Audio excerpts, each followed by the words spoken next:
dire pardon et merci. Pourquoi faut-il que je te le donne? Prends ton crayon toute seule, cria Rifki. Oh, tu sais, Rifki, les crayons sont juste à côté de toi. Ça ne te fatiguerait pas beaucoup d'en passer un à Myriam, dit Rouhama. Rifki s'exclama Sarah. Elle n'a jamais fait quelque chose pour quelqu'un, à part des ennuis. Quelques instants plus tôt, tout était silencieux dans la maison Meyer. Les filles faisaient leurs devoirs à la salle à manger, mais il semblait que rien ne puisse rester paisible bien longtemps avec Rifki dans les parages. Maman espérait mettre tout le monde de bonne humeur en apportant un bocal de pêche et de prunes. Ce sont les derniers fruits jusqu'à ce que j'aille faire des commissions mercredi. La plupart ont une petite tache ou deux, mais elles sont encore très bonnes. Bien sûr, il fallut que Rifki sorte chaque fruit l'un après l'autre pour chercher celui qui n'avait pas de tache. « Ce n'est pas beau ?» gronda Rouhama. « Même si tu trouves un fruit parfait, qui a dit que ça doit être pour toi?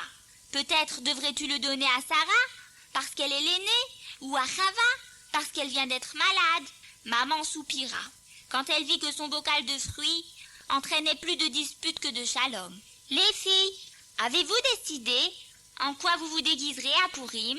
demanda-t-elle.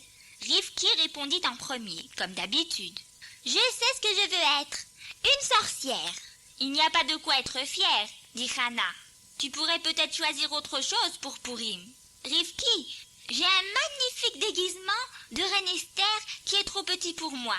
Je vais le chercher et tu l'essayeras, » dit Myriam en courant dans sa chambre pour chercher le déguisement. Il était vraiment très joli. Il plaisait même à Rifki. Il y avait une perruque avec de longs cheveux blonds. La robe était de satin brillant.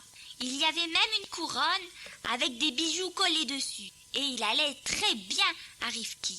Elle l'aimait beaucoup et s'apprêtait à remercier sa sœur lorsque Myriam dit « Tu pourrais au moins me dire merci ?» Rifki pensa « J'allais juste le dire. De toute façon, personne ne m'aime dans cette famille. » Et au lieu de remercier, elle répondit « D'accord, je le mettrai si tu n'as rien de plus beau. » C'était le genre de réponse que Rifki donnait toujours. Ses sœurs étaient méchantes avec elle parce qu'elle parlait ainsi. Et Rifki parlait ainsi parce que ses sœurs étaient méchantes avec elle. Pauvre Rifki, toujours avec une grimace sur son visage, elle ne savait même pas être gentille avec les gens. Le matin de Pourim, elle ne put s'empêcher de sourire en se voyant dans la glace. Le déguisement était magnifique.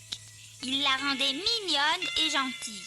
Elle avait un grand sac plein de michelot manot à distribuer dans toute la ville. Joyeusement, elle s'esquiva dans la rue. En passant devant la maison de Madame Reich, Rifki entendit Madame Reich s'exclamer « Rifki, que tu es mignonne! Pourrais-tu me rendre un service? J'ai encore besoin de bonbons pour les michelot manot.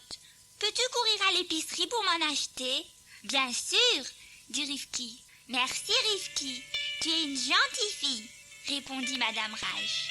« Gentille fille, moi ?» pensa Rifki tout en courant à l'épicerie. Elle ne vit pas la grande fille qui venait dans l'autre sens.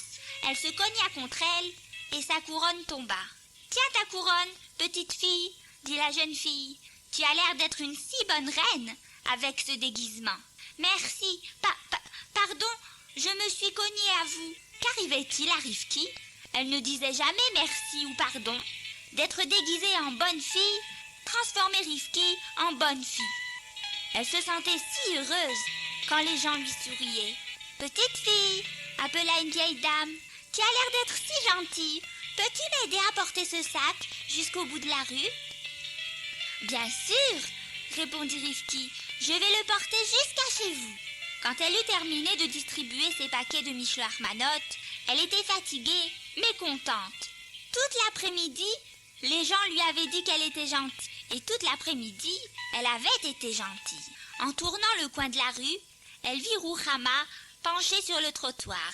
Quelqu'un lui avait donné un sac de michelot manot et il s'était déchiré.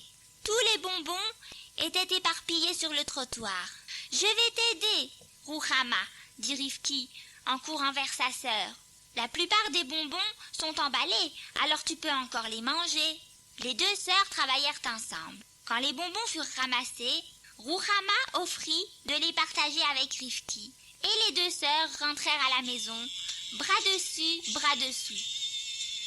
Cette nuit-là, alors qu'elles étaient au lit, Rifki chuchota à Myriam. « Pourrais-je garder le déguisement dans ma chambre? Je crois que ça m'aidera à me rappeler comme c'est bien d'être gentil. »